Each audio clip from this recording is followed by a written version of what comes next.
Well, I think the energy of money comes from the animating force.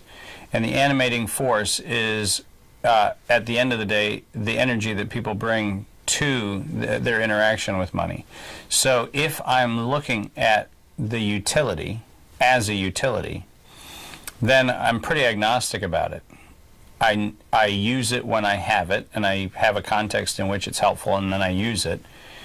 If I don't have it, I don't stop living. I just change how I'm living to adapt to a situation where I don't have that utility. It's no different for me than going camping.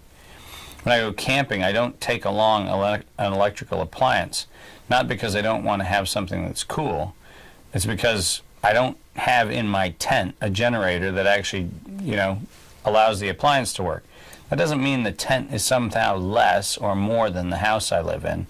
It simply means that in that context, a refrigerator is a bad thing to carry with you to the tent.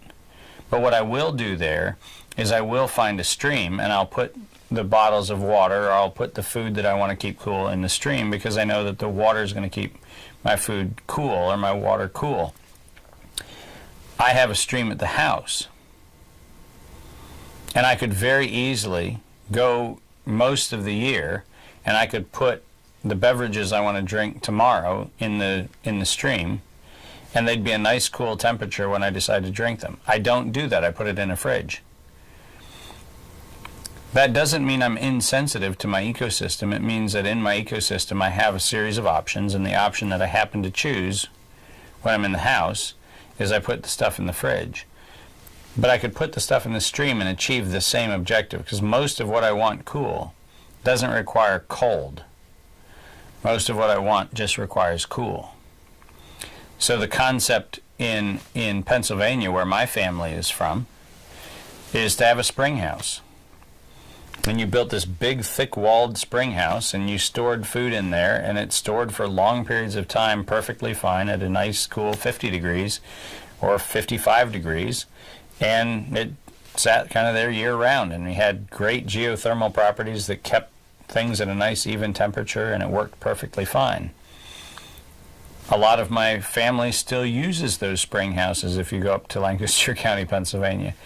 And that doesn't mean that they're not more or less technologically advanced. They happen just to say, I've got a spring house, I don't need a refrigerator. I think that those kinds of thinking, and when we think about what's animating it, what we have to do is start opening up the possibility that the cure for what is the malignancy of the abuse and the over-animation of money is not money's fault, any more than having electricity is electricity's fault. It is when we get stuck in the centrality of that's the current through which everything must flow. And when we're stuck in a universe that can't contemplate doing something that doesn't involve money, or doesn't involve electricity, or doesn't involve copper, or doesn't involve pressure or thermal properties or whatever else. Whatever it is that we've decided is supreme to our ability to act. I mean, how many conversations have we both been in where people say, oh man, that's a great idea if we could only get it funded? Really?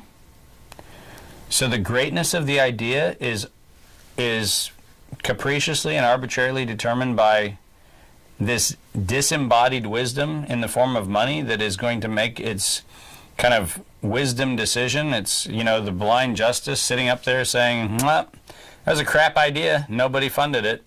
Crap idea. Bad impulse. No, it's craziness. But we say it as though it's just kind of the mantra that we have to say. Man, killer idea. Just couldn't get it funded. Well, then it was either a bad idea, or we subordinated our wisdom to the higher power of money. So we animated it as judge, jury, and executioner on our creativity.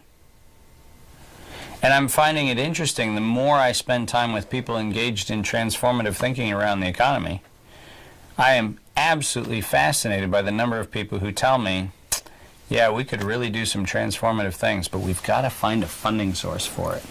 We've got to get the person who's going to pay for it. As long as we continue to let that be the litmus test of a good idea, there's an outside chance that we're not going to transform much.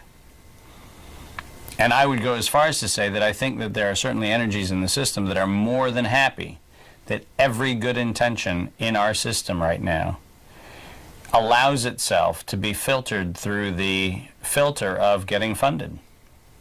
I think it's phenomenally important to realize that there's a lot of things that aren't fundable and still very worth doing. And there's a lot of things that don't get funded that are still very well worth doing.